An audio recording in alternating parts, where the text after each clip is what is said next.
What if I told you that there was a plastic watch that saved the Swiss watchmaking industry?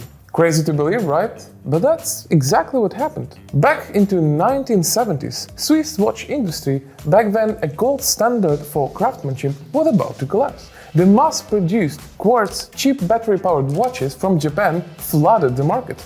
It looks like a game over for Swiss industry. But then Swatch came in and saved the whole industry with their colorful and fun plastic watch. In the 1960s, Swiss watchmakers were the leaders in the watch industry. Their mechanical watches were the definition of precision and accuracy.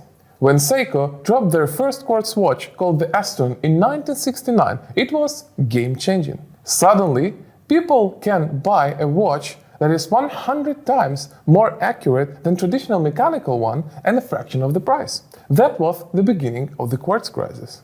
It was not about innovation, it was about the destroying wave of affordability. By the early 80s, Asian manufacturers flooded the market with a lot of affordable quartz watches, and back then Swiss luxury mechanical watches became outdated and too expensive. At the same time, Swiss watches dropped from 50% of owning the global market to shocking 15%. The Swiss industry was losing its edge very fast. More than 70% of Swiss watchmakers had closed until 1983. Basically, the whole industry was on life support. Was it the end of Swiss luxury watches? Enter Swatch, or a shortcut for second watch, and in 1983 they completely changed the game. Swatch embraced the quartz technology, but with their own twist. Instead of just making another watch, they make something that is colorful and playful. People didn't just buy one Swatch, they buy two of them, three and even more, just to complement their outfit. This is just not about a watch, it's about having a look. Swatch also found the ways how to reduce costs by simplifying the construction. Unlike Swiss counterparts, they created a watch so simple and sometimes without possibility to even change the battery. It was like a one-time used watch, but they were so affordable that people don't mind to buy another one. Swatch didn't change the way how you create the watch, but they changed the perspective how people bought them. This wasn't just another plastic thing. Swatch proudly stamped Swiss made on all of their watches, showing that they are the next generation of Swiss precision. And that's when the things started to turn on. Behind the Swatch's success was a person called Nicolas Hayek. He figured out that it's not enough to do a simple improvements. You need to total reinvention of the whole industry. His idea? Make a Swatch not just a product, but part of a lifestyle. It should not just tell you time, it should make a statement. He wanted Swatch to be what people desired. Not because it's cheap, but because it was cool. Under his leadership, Swatch designs and affordability finally took off. With collaboration with the famous artists like Keith Haring, people start to collect them because they are pieces of art. And the brilliant part? Wearing Swatch is more about expressing yourself, about showing your character and personality. Hayek transformed Swatch from just another company into a movement, and timing was perfect. Just in first year alone, Swatch sold more than 1 million watches. That's the power of combining innovation, creativity, and outstanding marketing. Swatch successes didn't stop there. Hayek built a momentum and created a Swatch Group that became one of the biggest Swatch conglomerates in the world. But Swatch Group is not the only one. Can you guess them all? Maybe Rolex? Tudor?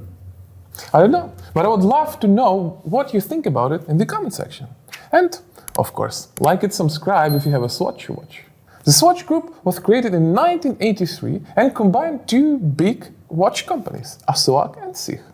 And this move is not just make Swatch a legend in the watchmaking history, it saved the whole Swiss watchmaking. Nicolas Hayek didn't just stop there. Using Swatch momentum and financial stability, he started buying struggling Swiss brands like Omega, Longines and Breguet. These legendary names almost extinct, but with Hayek leadership, they revived and became the luxury brands you know today. Swatch wasn't just a brand. There was a backbone of the whole Swiss watchmaking. The numbers don't lie. In 1992, just 9 years into the market, they built over 100 million watches. And this fun and humble plastic watch became a global phenomenon. They were used in music videos, in TV shows, and iconic movies. That makes them cemented their status as an iconic watch in the pop culture.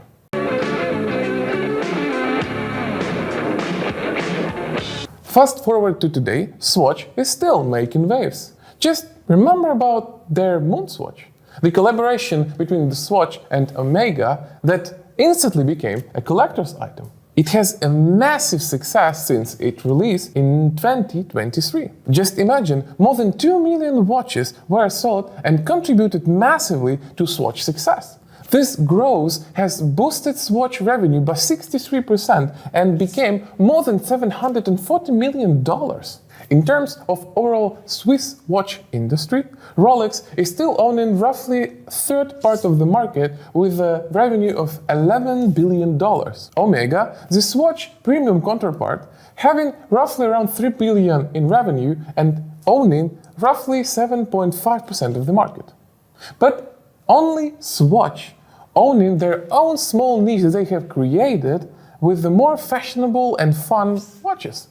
Compared to the entire global market, Swatch success with Moon Swatch, especially in such a large numbers, proved that there is always a way to combine the fashion with the function, standing even in a very competitive market. In the world of smartwatches, Swatch is still having their own fun and creative roots, but still have brands like Omega to stay traditional. And there are some iconic examples in the description. Thanks to Swatch, Swiss watchmaking is still considered the best in the world and dominate the watch market. If it weren't that fun, plastic colorful watch in the 80s, we won't see the Swiss industry as we know it today.